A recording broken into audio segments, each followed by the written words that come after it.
Okay guys. Okay guys, hari ni saya nak ajar Tutu nak buat gambar bergerak. Okay. Tak ada. Okay, langsung ajar ke pertunjukannya. Korang pergi ke CapCut dulu. Sekejap, pergi ke CapCut. Sekejap, loading. Okay, sekejap.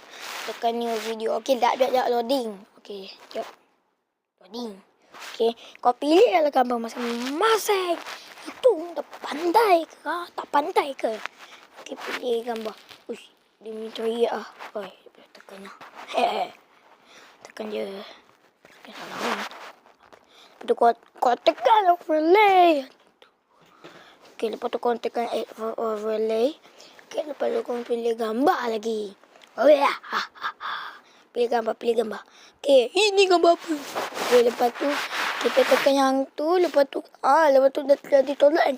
Kau gerakkan. Lepas tu kau gerakkan lah. Macam mana kau nak gerakkan.